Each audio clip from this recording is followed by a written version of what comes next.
Brave Maker Show is hosted by Tony Gaffestone and Christina Jackson. Thanks for tuning in.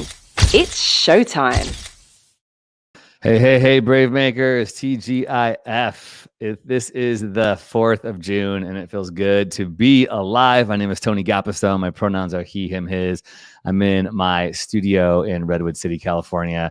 I'm in front of a black background that says Brave Maker. I got my black glasses on, my brown hair. I'm a Caucasian man, and I'm a filmmaker, an actor, a writer, director. I love telling stories and co-hosting this show with one of my favorite people in the world, Christina Jackson. Hey, Tony. Yeah, and I also love telling stories. I'm Christina Ray Jackson. I'm coming to you from the East Bay in Dublin, California. I'm in my studio in front of a faux plant wall with some golden butterflies. And today I'm rocking the Tina Turner meets Superman look. Yeah. I'm still in comic book land, still doing the cosplay stuff. And I'm African American, and I got some wild curly hair, and I'm sitting in a Model C power chair. My pronouns are he, she, they. What else, Tony? I think that's it. Yeah, I'm glad it's Friday. It's also our 3rd birthday, y'all. Yes, it is. We're 3 this June. We are 3, and Tony and I have birthdays in June. How about that? It's a big month, and it's Pride Month. So happy Pride Month to you. And to it's Pride Month. LGBTQIA plus people. Yeah, we love you Yes. all. I just got some goosebumps just now. But let's start. We always start our show with Christina and I asking this one question. How have you been braving your way toward your creative goals? Because it takes one step at a time to make your movie, write your book, do your song. What is it? Christina, what you got? I've been braving my way this week watching horror films to inspire and add a different element to my comic book writing. And I've been watching Freddy Krueger specifically. And this is what Tony's going to cue up right now. If you've never seen this one, this is Nightmare on Elm Street 3. It's so phenomenal. And what is wild about the Freddy Krueger movies is that they are actually very spiritual. They are very much about not giving fear and negativity your energy. That's how you shrink it. That's how you make the monster go away. That's what it's all about, wrapped up in this wild, ridiculous package with Freddy Krueger. I think it's amazing. So yeah, that's how I'm braving my way. And Tony, back to you. How are you braving your way this week? You have a lot of exciting things going on. I do, but I just need to comment on that. I love that. I love that you're learning about your stuff by watching other movies. And I also think that the horror genre, I remember growing up and like being like a finger wagged in my face. Don't watch horror movies because they're going to mess with your mind. They're going to taint you. And I was always so afraid. Now I love horror movies. Just because of that reason. They're one of the best depictions of good and evil. They're one of the most spiritual storytelling mediums. So I wholeheartedly agree. Thank you for encouraging us to wet our pants and not being able to sleep by watching those movies. Oh my God. No, Tony, thank you. I'm watching films differently. From taking your screenwriting, from talking to filmmakers on this show, I watch films differently. And it's wonderful now to watch them with a different, eye. So today we'll hopefully get some more tips from a wonderful director about what we can look for in films, right? Yeah. So I got to tell you, I'm braving my way again. I know I've said this in the past so many times, but I am 3 days away from rolling cameras on my first feature film, and I'm taking in all the wisdom and advice. We did a podcast a few weeks ago with people who were telling me, how to go about it, tips and tricks. And so I'm just being really intentional with my shot list right now. I'm being really intentional with my team. Okay, so the biggest way I'm braving my way is I'm trying to stay in the lane of being a director. As an independent filmmaker, I have to raise funds. I have to get locations. I have to think about the food and traveling the actors in. But I was trying to gracefully tell my team, okay, I can't answer every single question about things that are in every department. I'm going to really point you all to figure it out and solve the problem so I can focus on getting this story out and working with the actors. So I'm braving my way by trying to draw good boundaries and stay in my lane and make sure I'm focused on my work, because it's so easy to be distracted. I was trying to do my storyboards for the past 2 days, and I found every other reason to not do them because of emails and phone calls. And I think that was the imposter syndrome also going after myself. So I'm trying to defeat the imposter syndrome by reminding myself of who I am and staying in my lane. That's how I'm braving my way. Stay in your lane, Tony. And I love what you're pointing to. One thing at a time. That's a Zen practice. That's how we should all be doing things for our mind, for our wellness. So yeah, one thing at a time. and give the other responsibilities to other people. That's also a skill that I'm learning and observing you to do. That's hard, you know, It is giving responsibilities to hard. other, right? It is hard. Well, Right, you're up there. we're gonna keep talking about these Yeah. things because they're hard, but you know that phrase, we can do hard things. We love it. We love doing the show and learning from people. And today we're really excited to have a writer, director, a Sundance selected filmmaker. Yeah. Qasim Basir. Hey. Welcome, Qasim. Thanks. Thank you. Happy to be here. Yeah, thanks so much. So Qasim, I didn't get a chance to meet you personally, but in 2018, was it 2018 or 2017? 2018, you were at the Sundance Film Festival, is that right? Mm-hmm. Yeah. I was at your premiere of your film. That's yes, amazing. I remember being great, in was it the library or was it the Eccles? Where was I? Oh, yeah, no, it was the library. Was the library? Okay. Yeah. And so, yeah, we're excited to talk about that today, but I'm going to turn it over to Christina because she always likes to start off our interviews with a very significant question. Yeah, absolutely. Okay. Qasim, what we want to know is, where were you born and raised, and how has your journey uniquely prepared you for the work you're doing now? We want to hear your origin story. Oh, snap. Born in Ann Arbor, Michigan, raised between Ann Arbor and Detroit. My journey has impacted every single thing I do in film. Wow. And specifically because I think I was raised in a few minority communities. So I was raised in the Black community, but I was also raised in the Black Muslim community, which is even smaller. Mm-hmm. Right. So it was like constantly having to look at things from the outside. Right. Mm-hmm. I was always different than folks, and that required me to get a better understanding of who everyone else was. Also, the fact that I'd never seen myself on screen, which was a problem for me. Mm-hmm.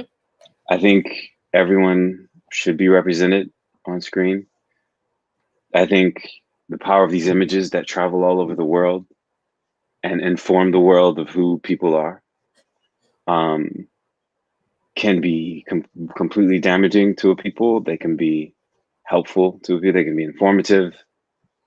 And so living a life having never seen myself, you know, the way I was raised, it really informed my decision to go into film and try to say something that hadn't been said before. So, yeah, I mean, it's really, I mean, in filmmaking in general, being as difficult as it is, being mirrored by the difficulty of how we came up. We kind of struggled a bit, you know, when I was younger. There's 5 of us. We struggled at times. There was times where it wasn't enough, and you know, we figured out how to make it work. And every room I go in Hollywood and New York, wherever, I'm sitting with executives and talking about massive projects, and it's always like, well, okay, that's fine. Like, hey, do you think this movie would be too big? I was like, no, not really, because you know, I've lived a life of it, you know, and sometimes we look at those things as handicaps, but I've learned to turn it around and look at those struggles as things that have made me stronger. So I love that. If you're talking, yeah, thank you for noting that. I want to agree with that. You know, how our stories define us, but then tend to define our storytelling too. You know, talking about what you didn't see really influenced the kind of stories you wanted to tell. And I know your first film was called MOOZ-lum. Is that correct? Mm-hmm. Christine. And your second film was A Boy, a Girl, a Dream. Is that right? No, my second film was Destined. Oh, so how many films have you made? I've made 3. Look at you. That's amazing. Well, so let's talk about your first film and, you know, where it came to be and how it got distribution and all that kind of stuff. Okay, of course. So I started making some films around Detroit back in the day, and I would make these films and sell them. Right, like I made a film and would go to the liquor stores and be like, "Hey, you think you could put this up in the window? In all the liquor stores in Detroit, they got this 2-inch thick glass for obvious, to avoid, robberies and such. But and they would have all these trinkets behind the glass, like a fake necklace or a Detroit Lions hat or whatever. And I'm like, hey, can you put my movie up there? Somebody's CD, their music. And they're like, and I'd come back every week, and they would have sold some. And I'd tell them, like, hey, tell them somebody from here made this, because nobody's around making movies. And so eventually, I would go to these festivals with a backpack full of DVDs and leave with them gone. And then I made another film, and I rented a theater this time, and I filled the theater up with a bunch of people. And this is just like walking around, passing out flyers, being online, sending emails. Filled up a 300-seat theater, did it again, then eventually moved to New York and made a couple shorts. And one of the shorts was a part of this festival that it was an online competition that Danny Glover was one of the judges of. And I ended up winning this competition along with some money, but also, and most importantly, the attention of Danny Glover, which I had entered the competition to get. It was intentional. I said, I'm going to get his attention because I've been wanting to work with his company, Louverture Films, because they were doing the kind of material I wanted to do. And so they ended up calling me up. There was an article in USA Today about the winners of that competition. And they called me up and said, hey, we heard you have a feature version of this short. And that feature was MOOZ-lum. And so I began working with one of their writers on developing the script. And I was somewhat, 3 or 4 movies down the line for them in order to be made on their slate. So I went out and tried to find money on my own, and took some years, but eventually found it and made that movie. And, it's interesting, like Urban World Film Festival, like premiered this movie, and it was like they had to add shows. It was so many people coming. What year was that, Qasim? This was like 10 years ago. It's like 2000. Okay. That's awesome. Or something.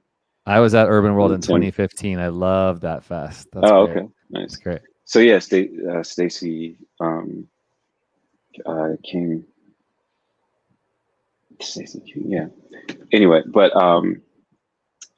yeah, so we like sold out all these shows, and it was all this attention, and we won all the awards. And then the movie started going around the world. I mean, people were. So what we did with this, we had this online campaign that blew up on Facebook, and this was before IG and all that. So it was all these, and this was before Facebook had those algorithms. So if you sent something out, it would hit everyone's page. It's a weird way it happens now. We had accrued like 100,000 followers or something, so we would send something out. So then we started getting requests to play in Sydney and London, and the U.S. government brought the film to Rome and all this. And so I was just all over the world with this movie, and it was a pretty wonderful, magical experience, But in terms of I know this is a little bit more about the making of, but that was that process of like finding that money and getting actors involved, and then going back home. Like I went back to Michigan to shoot it, and I got to hire all these local people, and I got to go and shoot around places where I used to live, and I got to learn tons. I had a crush on Nia Long for half my life, and here she comes to be in my movie, and it's like you just gotta deal with that. You just, not that I had a crush on her for the movie, but with being in a situation where you have famous people coming in town for the first time, whatever insecurities you have or whatever fears you have, you just got to like deal with it. There's no either that or run away, right? There's nowhere to go. It's like, okay, she's here. Danny Glover's here. Roger Guenveur Smith is here, an actor I've revered for a very long time. Let's go. And I learned a lot about myself, my directing style, what's important, put my all into that thing. So, yeah. Well, we love hearing these kind of stories. That is wild. I want to say, I feel like sometimes as creatives, we get so, like you said, you just got to get over it. You have to do it. You get so lost in the work, you can't even see how miraculous it all is, what's going on around you. Qasim, you just brought up so many things that were just like my jaw's on the floor, and you're just speaking about them very candidly because it's your life and it's what you're doing, and you're still creating. Can we back up a lot back to Detroit? What do you mean you just started making films? Did you go to film school? Did you go to screenwriting school? What kind of films were you writing? Were you the actor in them? Like I have so many questions. Yeah, so yeah, I did everything. I wrote and directed, I edited, I was just doing it all.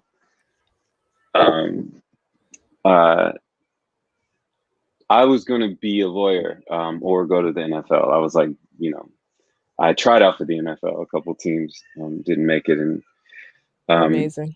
At the time, my agent was like, "Oh, you can go to CFL, Canadian Football League, or Arena," and I just didn't want to go down that route. So I didn't do that. And then I was interning at law firms over the summers, and I eventually got in this car accident, which I flew through a window of a truck, which is the most significant thing that's ever happened to me, by far, other than me being born. So this moment was a defining moment in my life, in that I think it was a gift that I was able to face mortality young, because what also happened in that truck was this metaphor that like my LSAT books burned, which is like pretty clear metaphor. Yeah. And it was like I was practicing for the LSAT. I was interning at a law firm, and so I'm laying in the hospital, and I survived this, and I'm thinking to myself like, well, if I get through this, because I didn't know if I was going to survive, and I'm like, well, if I get through this, I want to do something that I love. Like I really want this life to mean something. And I had taken a film class in high school years ago, but I loved it, but I never imagined like I could make film. Like who does that? No one I ever knew made films. And I come from a pretty low income background, and it's like, what are you even talking about? It's not even in the cards. But after a moment like that, I thought I could do anything, and I survived. And I ended up having to like take a semester off school, and I was going through all this pain. And they gave me some Percocets, and I became like, relying on those for a while. So I wasn't able to really focus. And so after that, I made a movie about what I went through. It's called Inner Struggle, and I just like. And it's pretty on the nose, the title, but I made that movie and just showed it to anyone who would watch it. And so that's how I pivoted. That's an amazing story.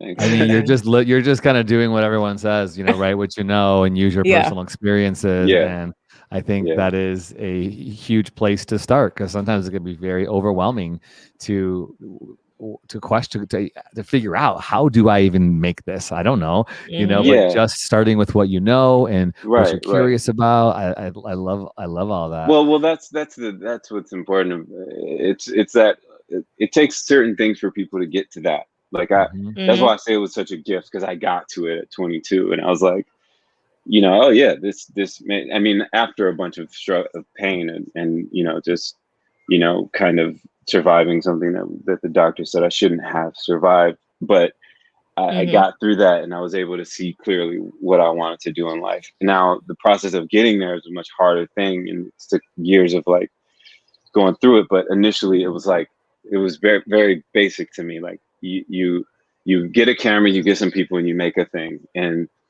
on that screen it's all equal. It doesn't matter if it's 100 million behind it or $100 behind it. On that screen, it's all equal. So I got friends together, I got family together, and we just went around Detroit and made stuff. Get a camera, get some people, and make a thing. and make stuff and share yourself. I think that was really important. You started with being really vulnerable and sharing your own struggle. And I think that's a beautiful place to start, to open yourself up and say, you know what, this is what I want to do, and I'm passionate about it. And it is incredible that was a pivot that you made. I think we could all learn that now, right? Without needing to go through a windshield. That life is so precious, and you have to chase your dreams. Like you have to chase your dreams. Like it could be over, tomorrow. So that's beautiful, Qasim.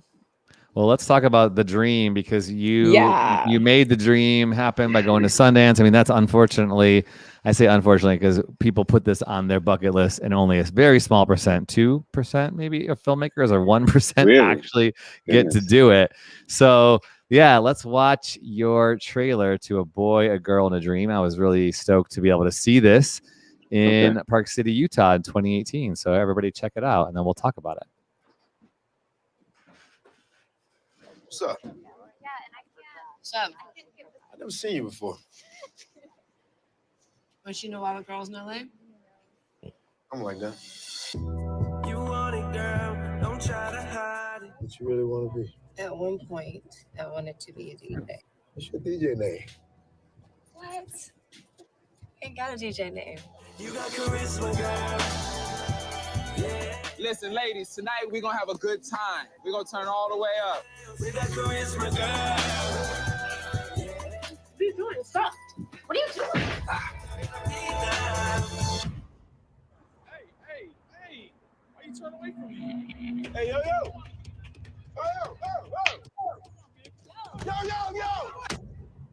You fought for me the first day we met. What do you really want?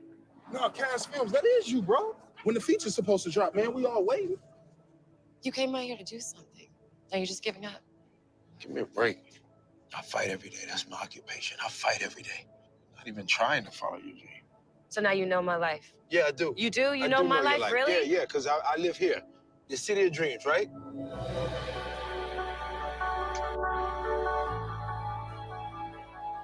Do you understand how important this is? Like how important art is? This is everything. This is our voice. This is who we are.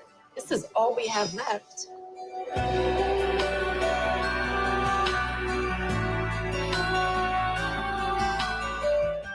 had a great time. I had a lot of fun tonight. It's safe to say I'm starting to remember why I moved out here. It's nice to meet you. It's nice to meet you too.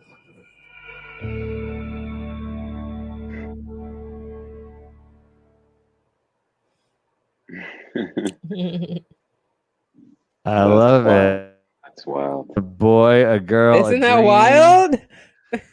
It's on Amazon Prime right now. You can go check it out. And I got to see it in person at Sundance. It was really cool. Those two are beautiful people, by the way. They're very much a presence on screen.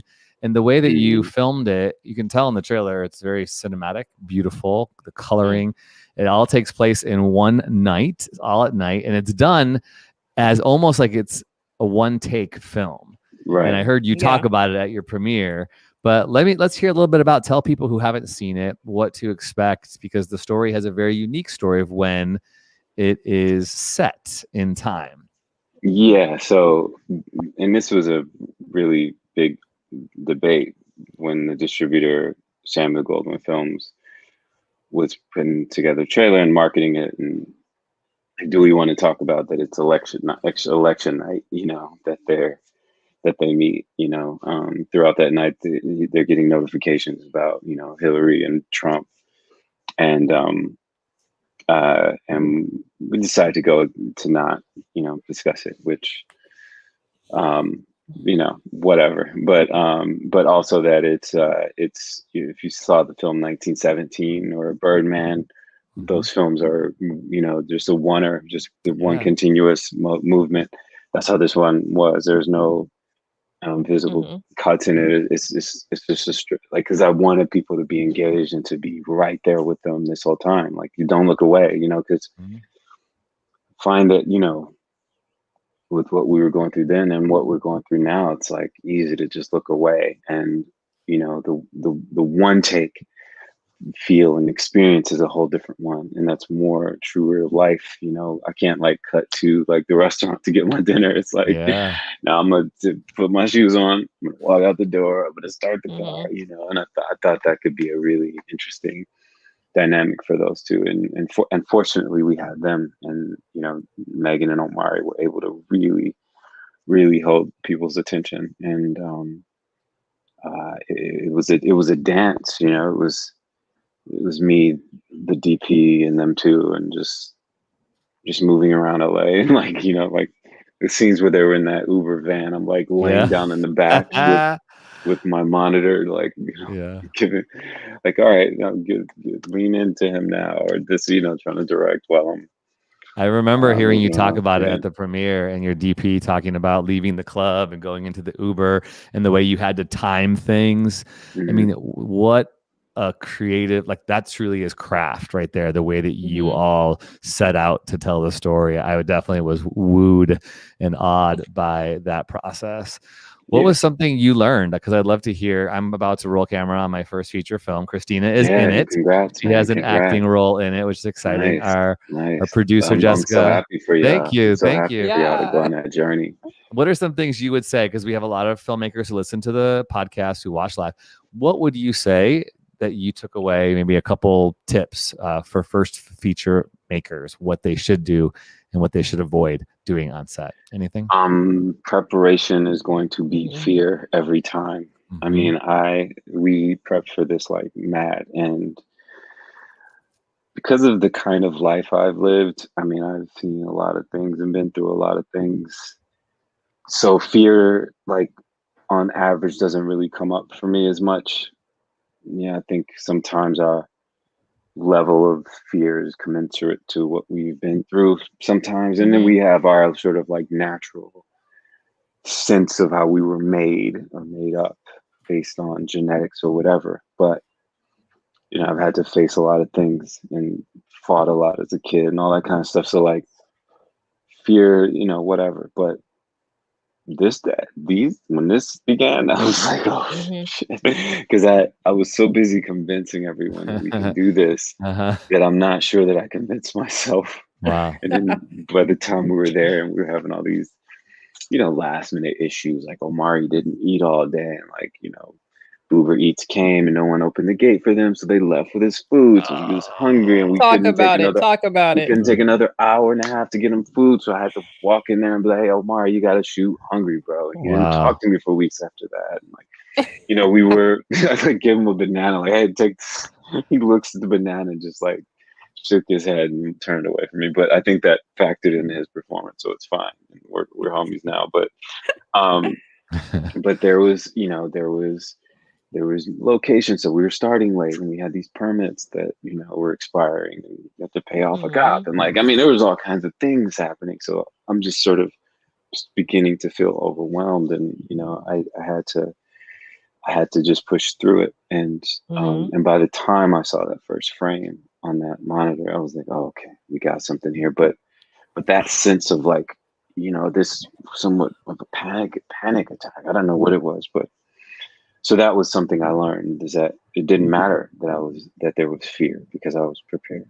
And I just did the steps. I just one foot in front of the other.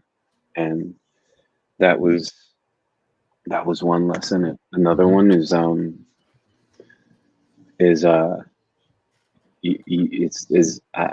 always want to do things a little different or interesting, or I don't want to be any box. I came up in a system that tried to put Black filmmakers in a box, and if you see the films I've made, none of them are the same, and all of them are dealing with topics that I think are important,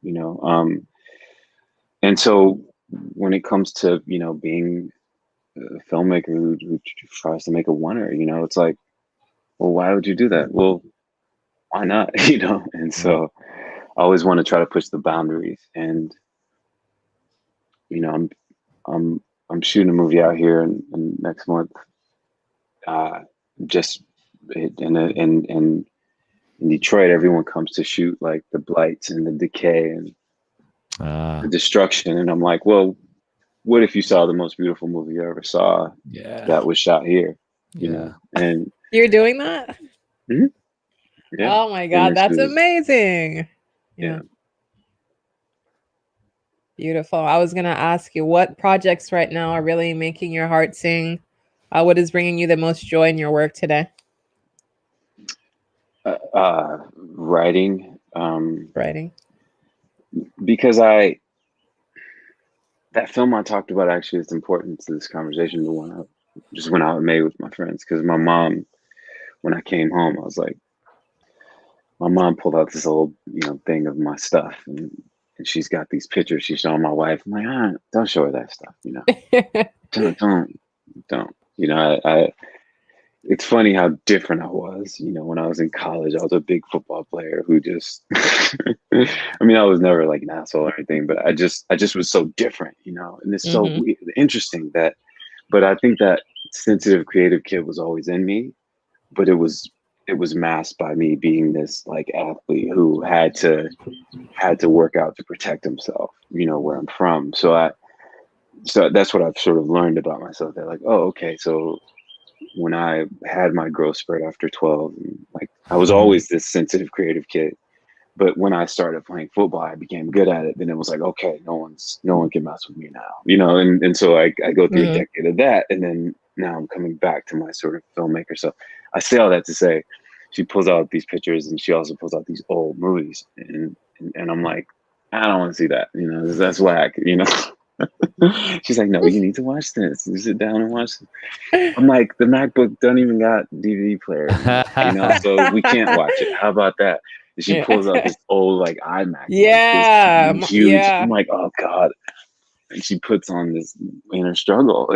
Inner struggle. Qasim. Come on, this is where it all started. Like, oh my God. I was like, that's pretty good. Like we were like 24 years old, like, and we made a movie, like, and it's like 40 speaking roles and like 30 locations. I mean, it's like all kinds of people, and it was like good angles, and like we're doing, we're first scene is like breaking into this building and going up the stairwell, and I did the whole vertical. I mean, it was like that's beautiful, like, and it restored this belief in my, because LA will make you forget, like that place will make you forget that you just got a thing in you that's like real and that's true. Yeah. And when you come home, mom and friends will be like, no, that's real. That's true. And that's right. Everybody came to see that movie. You remember? And it's like, yeah. And so that's what got me to this point of like, yeah, I need to do that again. And that's where this movie came from. So when I say writing is my thing right now, I wrote that writing in 8 days. I wrote it. And this one I'm shooting in July. And I started calling people, and people were like, oh, you're home, like what do you need, when do you want to shoot, like that's great, you can use this restaurant, like talk to this person, they'll do this, and locations, and, it's pretty magical. So the magic of filmmaking, right? Yeah. It really is too. I hear you saying about the people, your supporters, and we talk a lot about this, your crew, your brave, like we have a Brave Maker crew. Who are the people, your tried and true crew who will be there, your ride or dies, to support you, who fund you, who give locations, who show up, it's a miracle, right? I'm in this place right now. I just had a conversation with a friend of mine from college who's like, what do you need right now? I'm like, well, I need money. I always need money, but it's just so beautiful when people get it, so it's just a great reminder. If you have somebody in your life who's trying to make something, ask what you can do to help them move their stuff forward. Yeah, can't wait to, when you make your film, Qasim, now you're part of the Brave Maker. We'd love to help you get the word out and do a screening someday. I love it. Yeah. Great. I'm gonna lean on that. Please, because this is a crazy, we have a crazy deadline for doing this, but we'll make it happen. Let's do it. We're gonna take a quick break. Speaking of supporting filmmakers and the independent spirit, we have our Brave Maker Film Fest going live tomorrow, June 5th. Yes, with 30 different films. Doing a lot. You're doing we are. You got a festival. Goodness, we do. We're trying to build it. Check it out, everybody.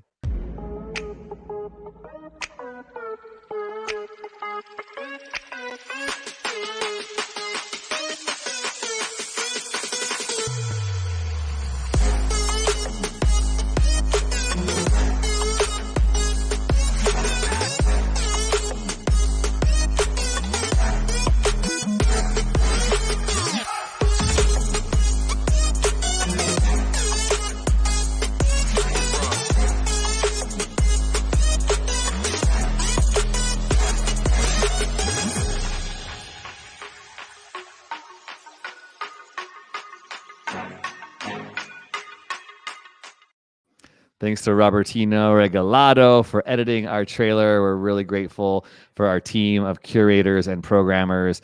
And there are some Oscar-nominated films on there. That Go looked check amazing. out. Yeah, there's That some looked good amazing. stuff out Yeah. there. Bravemaker.com/filmfest is where you can go and purchase your tickets. You can get an all-access pass for $25, and basically you are going to see every film for $1 if you watch all of the films, or you can just watch one feature film for $10 or one short film for $5. So check it out. We're really proud of all these filmmakers and all the work that they're doing. So please go support independent film. It's a must right now. Yeah, absolutely. And if you're a fan of diversity, I'm sorry, go ahead. No, you go. Sorry. If you're a fan of diversity and inclusion and representation, which Qasim, I hear you talking about, Tony and I talk about it all the time. I got to rate a lot of these films. It is a beautiful array of characters you've never seen, stories you've never heard. I highly recommend, getting that Film Fest pass. It's going to be awesome. I love that. It's so true. When we think about the stories that are being told, it's really cool to see. You can see that live stream of us right now is up on the platform. You got a good headshot there, Qasim, by the way. So very good. Go and it's check a guy it out. named Eric Humphreys that did that. Okay. He's a terrific photographer. I actually just worked with him again on this short piece where it's dropping on Father's Day. We did a short Father's Day thing with Black fathers talking about fatherhood, and so I did the interviews of the fathers, and he did the photos. Cool. Him and Tommy Oliver did the photos. So if you can, when we go into our next segment here, put his name in the chat, and we'll support him and put his word out there. Okay. But Cool. It is time for the end of our show. We always love to end with some of our favorite things. Brave Faves. TV shows, films, books, songs, technology, clothing, podcast, food, and more. These are a few of our favorite people, places, and things. Brave Faves. All right, Christina, what's your brave fave for the week? My brave fave is something to kick off your weekend, right? This is a sexy little chill song by Jerry D called Mi Cuarto. You'll love it. You'll love it. Oh, the song's on mute. Okay. Oh yeah. We're not going to play the song, but we're just going to show it. Okay. Yeah. We probably shouldn't play that song. Yeah, it's an adult selection. But so for all the adults out there, kick off your Friday night, play some Jerry D. Mi Cuarto. Put that on Pandora, Spotify. I'm about to hit that. I'm about to do yeah, you're gonna like that. You're gonna like that. What you got, Qasim? That looks dope. This is not as lively as that, and certainly much darker. But I gotta give a shout out to Barry's Underground Railroad, man.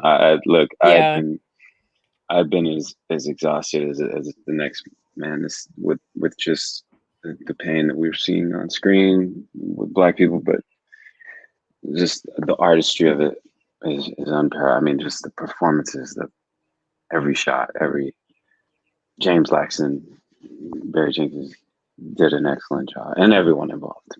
It's just beautiful, and it's beautiful in its tragedy. But yeah, that's what I'm feeling. I mean, that thing really struck me. You know, every frame, the lighting. I mean, at night. I mean, I've never seen something that lit Black skin, brown skin so beautifully, because most of it's dark, you know, and they're in dark rooms and tunnels and caves, and just the candles and mostly practicals. And you know where every source of that light is coming from. Nothing is unmotivated, and nothing is. It's just. It's awesome. Wow. Yeah, I think just watching it for the master class of filmmaking, right? Yeah, I give Barry all his props on that. I mean, the guy he just took it away with that. That's awesome. I know awards season are going to be good to him. Emmy nominations are coming out. I hope soon, so I'm sure we'll see him out there. Well, mine is really simple, y'all. My phone, I got this phone back called Mag. back. Okay. And it's a magnetic thing. I can put this on my refrigerator. It just, it's awesome. It just goes That's cool everywhere. for filmmaking. Yeah, exactly. You could put it on your car. I put it on my car, and I could put the video on, and I could just drive my car. I mean, it really that is so awesome. Anything metal, mag back. They're not paying me to say that. So, man, can you imagine what Qasim would have done with that phone case 10, 20 years ago? And that's why. I know. That's wild. I know. All right. Well, that's our show for the week, everybody. We are a 501c3 nonprofit. You can find us at bravemaker.org and learn more about us. If you want to join our mailing list, and that's an email list, you can go to our website as well and sign up, bravemaker.com/buzz. You'll get an email. In fact, those of you who are on a list will get an email today to remind you about the film fest that is starting tomorrow. You can also donate to our 501c3 nonprofit by using your phone with your MagBack case on it, and just text the word Bravemaker to 44321, and you'll get a link on there. And we just really appreciate any support that you can give to us, because we are trying to do this work of elevating brave stories for justice, diversity, and inclusion.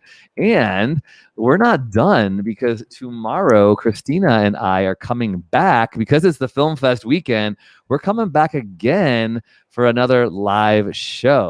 Christina, tomorrow we are talking to showrunners and TV writers and producers Angela Harvey and Jeff Lieber. They're going to be on. I have the wrong time on there. Just realized I got to change that. They're on at 10. They're on at 10 a.m. tomorrow in the morning Pacific time. So don't miss. We got to change that. That's a big difference right there. That's a huge difference. 9 p.m. Oh my midnight. Gosh. 10 a.m. tomorrow. 10 a.m. tomorrow. And Jeff Lieber is credited as one of the creators of the Lost TV show on ABC. Angela Harvey is working with Bad Robot and Disney Plus. She works with Shonda Rhimes. So we're really, really excited to talk to them about pitching your shows, about working in the industry, getting your writing out there. So join us tomorrow at 10 a.m. That's June 5th. All right, Qasim, stay after. We'll grab a picture before we end today. But Christine and I always like to end our show by saying brave stories change the world. And you are the story. Goodbye, everybody.